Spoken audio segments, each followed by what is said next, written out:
Coming up next on the Jeff Crilley Show, we're going to be talking about human trafficking and what one wonderful nonprofit here in Dallas-Fort Worth is doing to address the situation. That's just ahead.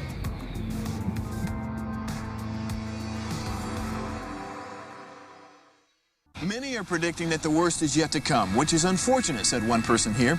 Until now, they've enjoyed the reputation of being the nation's icebox. Watched a burglar in his home this morning by webcam. As a journalist of over 25 years, stories are what make my world turn. Reporting live from the Dallas newsroom tonight, Jeff Crilley, Fox 4 News. But in 2008, I took the jump from my familiar life and started a PR firm from my home. We're talking about anyone with a camcorder like the one I'm using becomes a television network. We started slowly growing the company, and we now have over 100 clients, and we've branched into the world of live digital broadcasting. I now own 8 different TV studios and have a huge team, and the stories that I now get to share are sometimes the most important of my life. Life has a funny way of coming around full circle.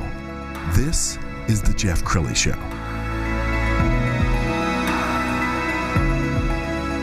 Today we're talking about human trafficking, and a lot of people hear that and they think, well, that's something that happens someplace else. But no, it's happening right here in our backyard.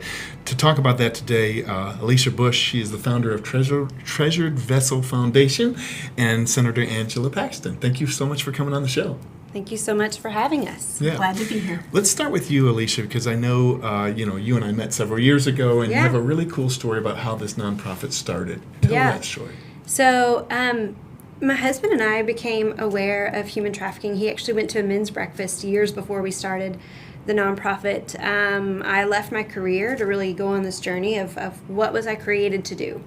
And along that journey was discovered when you start asking the question, when someone is on the news and you read about them and they're recovered from a trafficking situation here in North Texas, where do they go?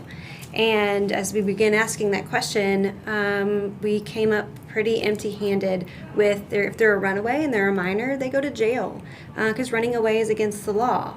So, okay, wrap your brain around that, and then you go, okay, well, what about an adult? And it was always kind of the same, well, Alicia, maybe a domestic violence shelter. Maybe they go back home to the place that they ran away from in the first place. Maybe, but nobody was really satisfied with their own answers. And myself as a mother, I wasn't satisfied with that answer, that we really did not have a solution for this specific population. So my husband being a builder, I have a background in healthcare. We just said, okay, then we will fill this gap in care for these very unique individuals that need very specific care.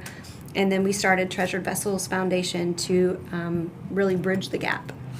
Senator Paxton, how did you become involved? Through Alicia. Although the issue is one that is already important to me, so it was really a natural partnership. We first met, I guess, last year when you were doing your ribbon cutting for Treasured Vessels Foundation in Frisco, Texas.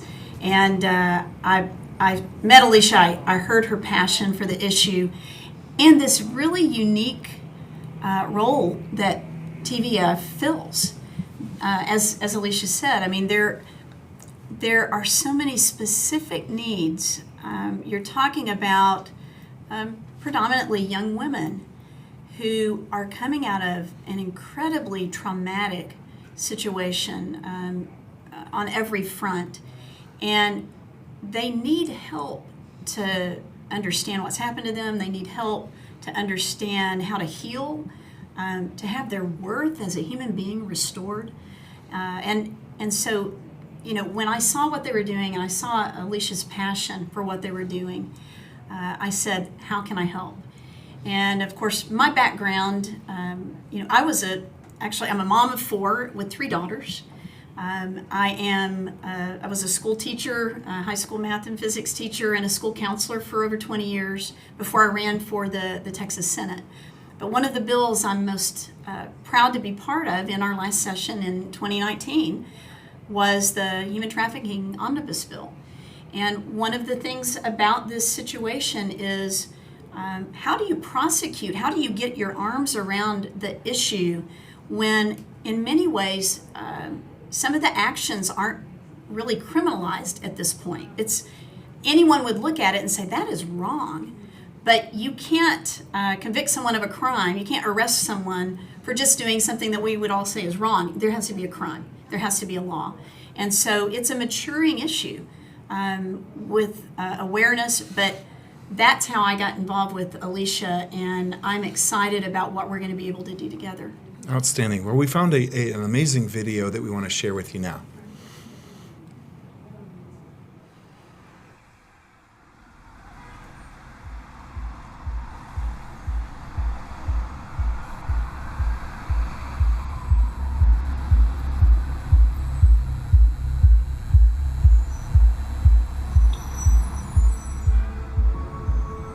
Kristen was 14 years old the first time she was sold for sex.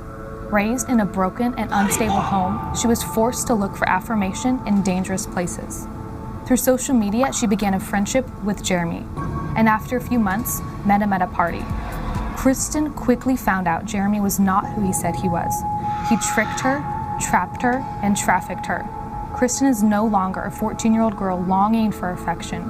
She's now a teenager being raped for profit.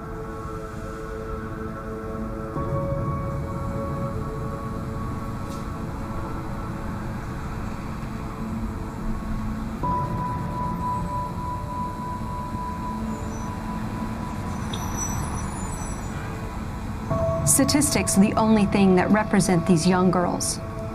But every girl has a name and a story and deserves to be represented by someone who cares. Every single one deserves a chance, and every single one deserves hope. Trafficking is the atrocity. Recovery is the answer, and Treasured Vessels Foundation is the avenue.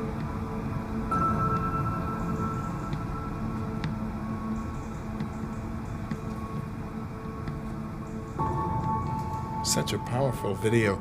Alicia, staying with you, what are some of the myths? I mean, when you're talking to people for the first time about human trafficking, what are the misconceptions? I think the fear that our children are going to be at the park and they're going to be snatched up and taken somewhere and chained to a bed and pumped full of drugs and sold. And while that does happen, in our country it's so rare. The hardest part of it is that our kids are going willingly. Young people are going willingly. There's something broken in the home. There's something broken. There's missing in their life that the trafficker builds a friendship, a relationship with them on social media, even at school, just really tapping into what is this child missing? What is this young person missing that I can exploit their vulnerabilities? And then they meet at a party. They go willingly, and it's so hard because by the time they are identified by law enforcement, they are so brainwashed. They are really under the assumption that they made this choice to go. They sent those photos. They're shamed so much so that it's hard for them to even identify themselves as, oh, wow, I am a victim, and what's happening to me is wrong. Senator Paxton, I know a lot of people say, well, we need more laws, or how do we do this from a law enforcement standpoint? And groups like Alicia's fill a void, right? There's some things that the government can't do. No, and I mean, you're so right. One of the things that government is in a position to do is to define laws and to respond to the situation that we see, to create a legal system, a legal structure that reflects what we know is happening. I went to the safe house where some of the girls are recovering and being poured into with love and therapeutic resources to help them heal so that they can gain their sense of self back and have a hope and a future. And while I was there, one of the things that one of the young women said was that she was actually trafficked in a halfway house for felons folks who had been released from prison. She was being trafficked in a halfway house. Wow. And that's just beyond imagination. It's unconscionable. But one of the things that we find is we just don't have the legal structure around this. And then on the other side, on the government side, really is there's a certain sort of expertise required to really prosecute these well in a way that they will stick. And so I've been very appreciative of the efforts of the Office of the Attorney General and my husband, Kim Paxton, the Attorney General for Texas. Governor Greg Abbott also has a human trafficking unit in his office. Both of those were created in these last terms. And what they're doing is they're developing the specialty of prosecuting these things so that they can make the charges stick. But you're so right. Government does not have the human heart. And hopefully the laws that we pass are motivated by that. I mean, that's my job. My job is to listen, learn, and lead. That's my motto as a state senator. And I want the things that I push for in the legislature to come from real life issues that we need answers for. But it becomes a law, it becomes something that we have to prosecute. And where is it that we deal with in a compassionate way with the victims? And that is where Treasured Vessels Foundation comes in, and other nonprofits that are making the difference and stepping in to do what only human compassion can do. So tell me, I know Texas is a shining example of a strong economy where a lot of people are suffering around the country and the globe. Does the current recession that we're in impact your work?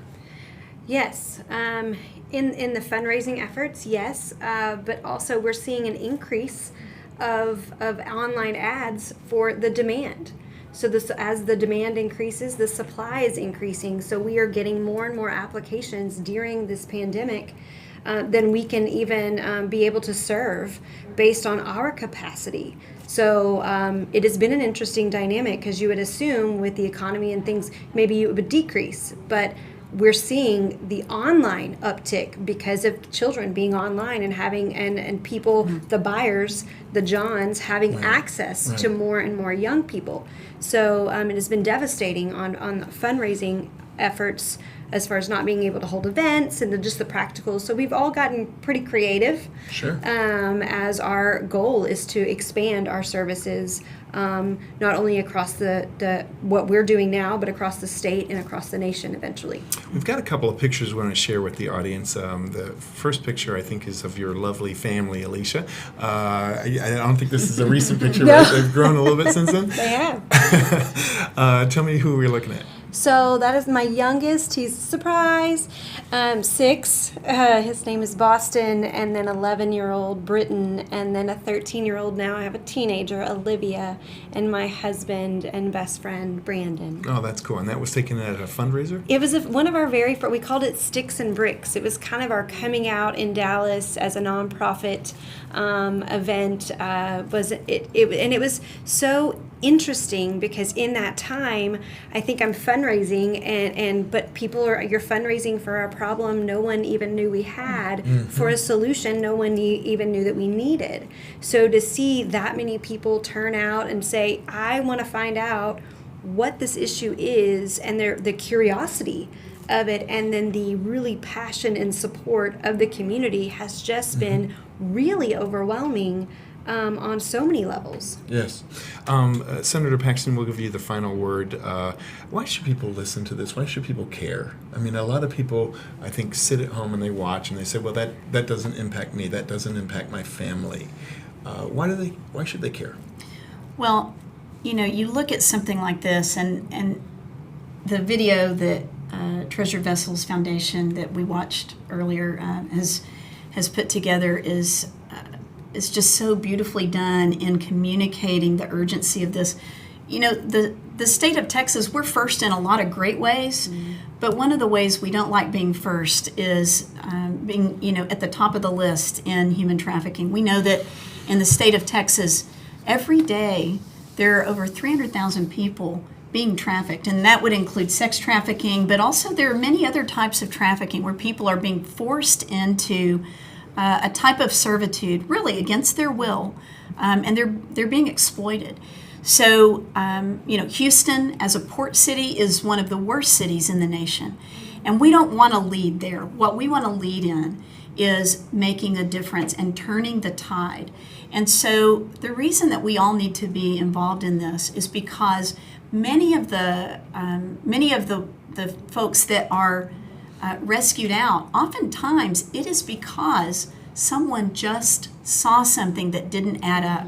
I'm sure many people have been at gas stations like Buc-ee's or something like that, and you see signs in the bathrooms, and it's like, if you need help, call this number if you're being trafficked or whatever. But it's very true that in some cases it's just been a neighbor. This is happening in neighborhoods. There was a story I heard about where there was a woman that she just brought the trash out on Wednesdays, and a neighbor on the cul-de-sac started over time noticing, who is that? And finally asked her one morning when she went out and took the trash out at the same time, and she said, "Do you need help?" And she said, "Please help me." This woman had been trafficked. She was being kept against her will in this home in a suburban neighborhood. Wow. And so everyone really needs to be on the lookout, because you can help. There's a great video that was put together by the Office of the Attorney General called Be the One. I'd encourage everyone to go online and watch that. It starts with awareness. The change starts with awareness. But we live in an area that many times we don't think it could happen here, but it's happening right under our noses. Wherever there are professional sports, we know that is a magnet for incidences of human trafficking and sex trafficking. And so, we live in an amazing place in Texas. It's a great state. This is a great part of Texas to live in.